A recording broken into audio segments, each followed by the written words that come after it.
Tsak ika'y mapapaibig ang bibi mo at ang bibi ko. Love you, pare. Bibo! Bibo!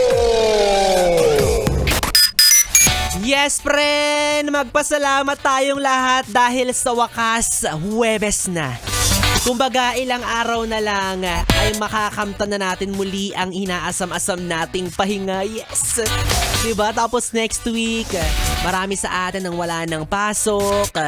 Ayan ha, naglalabasan ng katotohanan kung sino ang mga tamad pumasok sa trabaho.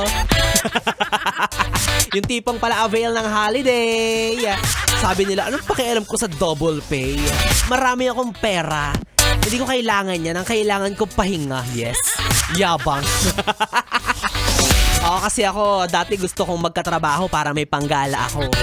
Pero ngayong may trabaho na ako, yun, hindi naman ako makagala na kasi may pasok naman ako. I mean, grateful naman ako na may trabaho, pero araw-araw talaga. Charot.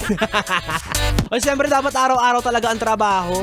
O kaya ikaw, yes, pero ang swerte-swerte mo kung ikaw yung tipo na 4 days na lang ang pasok dahil sa kinakaharap nating crisis ngayon. Dahil, in fairness, makakatulong ka rin naman talaga to conserve energy, diba? To conserve your resources. At sana pahalagahan mo at wag mo i-take for granted yung moment na yan. Kasi hindi lahat nabibigyan ng pagkakataon na maranasan yan. Hindi naman sa may bubog. Charot. Charot lang. Okay naman, shout out po sa mga yestre natin na pagod niya yung araw at kakauwi pa lang galing sa galaan. Yes, galaan pala ang pinanggalingan, hindi trabaho. Oo, galaan kasama ang mga kaibigan. Pero may dalang resume. May dalang envelope packet. Ayan ha, nag-a-apply na. Grabe, kumbaga yung dati ninyong bonding, di ba? Na coffee shop hopping, window shopping, o outing, ngayon naging company hunting na. Oy, grabe. Anong nangyari? Bakit nag-resign ka naman dyan bigla sa kumpanyang pinagtatrabahuan mo? Parinig naman ng chismis mo.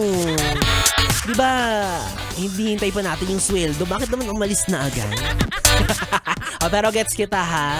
Minsan yung gastos natin mas malaki pa talaga sa kinikita kaya gets ko rin naman talaga kung maghahanap ka ng greener pasture. Greener pasture!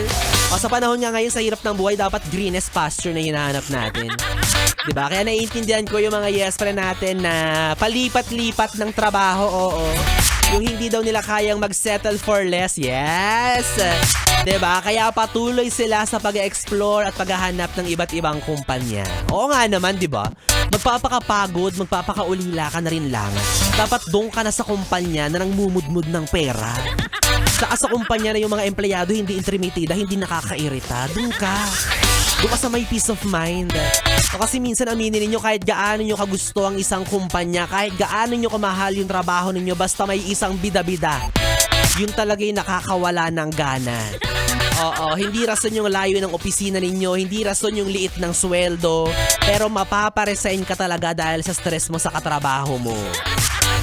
Kaya naman pag mag-a-apply ka ulit, next mong itatanong sa HR, sabihin mo, meron po ba ditong Phil-Am? Like yung feeling ammo. Pag meron, wag ka na, mag-back out ka na. Cancel ang application.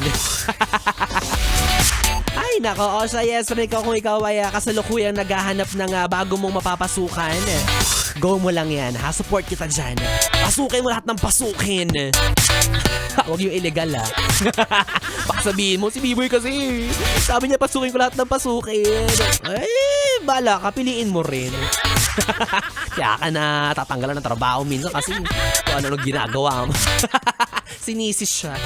Ay naka, well anyways mga yes friend, kapiling niyo na po ang bibi niya sa radyo, ang DJ na mabilis bumayo ang dila sa mikropono. Ako po si DJ B-Boy.